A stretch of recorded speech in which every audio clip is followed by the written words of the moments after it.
എൻ്റെ പുതിയൊരു വീഡിയോയിലേക്ക് ഏവർക്കും സ്വാഗതം. ഈ വീഡിയോ എനിക്കിവിടെ സോഷ്യൽ മീഡിയയിൽ ഒന്നുകൂടെ റിവൈൻഡ് ചെയ്ത് നിങ്ങളെ കാണിക്കണമെന്ന് തോന്നി.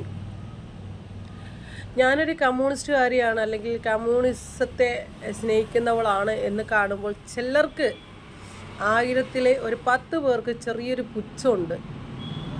എനിക്ക് അതിനോട് ഒന്നും പറയാനില്ല. എന്തെങ്കിലുമൊക്കെ പറയാനുള്ള കാര്യമാണെങ്കിലല്ലേ പറയാനുള്ളൂ. ഒന്നുമില്ല, അവരുടെ പുച്ഛം അവരുടെ മനസ്സിരിക്കട്ടെ. ഞാനിപ്പോൾ പറയാൻ വന്ന കാര്യം അതല്ല. നിങ്ങൾ ഈ വീഡിയോ ഒന്ന് നോക്കിയേ.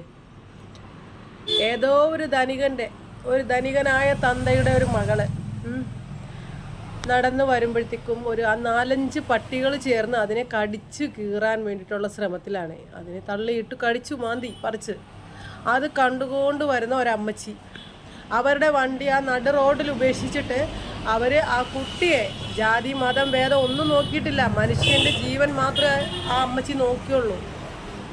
അവരാ വണ്ടി അവിടെ ഉപേക്ഷിച്ചിട്ട് അവർ നേരെ ആ കുട്ടിയെ രക്ഷിക്കുകയാണ് ചെയ്തത്. പട്ടികളെ ഓട്ടിച്ചിട്ട് കുട്ടിയെ രക്ഷിച്ചു. ആ കുട്ടിയെ തൊട്ടു എന്ന കാരണം ആ തന്ത കണ്ടുകൊണ്ട് വന്നു. ആ ഒരൊറ്റ കാരണം കൊണ്ട്, അല്ലെങ്കിൽ തൻ്റെ കുട്ടിയെ രക്ഷിച്ചതിനൊരു നന്ദി പറച്ചിലോ അല്ലെങ്കിൽ ദൈവത്തിനെങ്കിലും ആ സ്ത്രീക്ക് പറഞ്ഞില്ലെങ്കിൽ പോലും നിങ്ങൾ നോക്കിയ വീഡിയോ എത്ര ഘടോരമായിട്ടാണ് ആ പട്ടികൾ കൂട്ടമായിട്ട് ആക്രമിക്കണേന്ന്. ഈ ഒരു ആക്രമണത്തിൽ നിന്നാണ് ആ ലേഡി അവരെ സഹായിച്ചത്, ആ കുട്ടിയെ സഹായിച്ചു വിട്ടത്.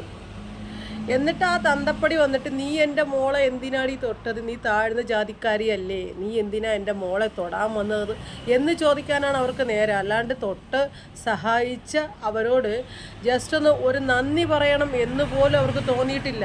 ഇതാണ് നമ്മുടെ ഇന്ത്യ. ഞാൻ പിന്നെ ഫസ്റ്റ് നമ്മുടെ വീഡിയോയുടെ തുടക്കത്തിൽ തന്നെ ഞാൻ കമ്മ്യൂണിസ്റ്റുകാരി എന്ന് പറയാൻ കാരണം, ഇവിടെ ജാതി മതം ഭേദം ഇല്ലാതെ നോക്കുന്ന ഒരേ ഒരു രാഷ്ട്രീയമേ ഉള്ളൂ, മതേതരത്വ ഇന്ത്യ.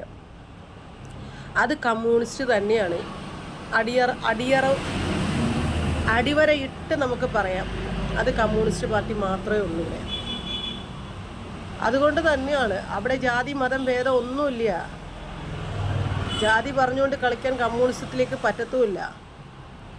അതുകൊണ്ട് തന്നെയാണ് എനിക്ക് അതിനോട് അത്രയും പ്രിയവും. ഞാൻ ഇപ്പോഴത്തെ കമ്മ്യൂണിസ്റ്റ് നേതാക്കളെ കുറിച്ചൊന്നും സംസാരിക്കുന്നില്ല. ഞാൻ കമ്മ്യൂണിസം എന്ന വാക്കേ യൂസ് ചെയ്യുന്നുള്ളൂ. കമ്മ്യൂണിസം എന്താണെന്ന് പഠിച്ചുകൊണ്ട് എന്നെ പുച്ഛിക്കുന്നവർ പുച്ഛിക്കാൻ വരിക. മതേതരത്വ ഇന്ത്യയിൽ നടക്കുന്നതാണ്.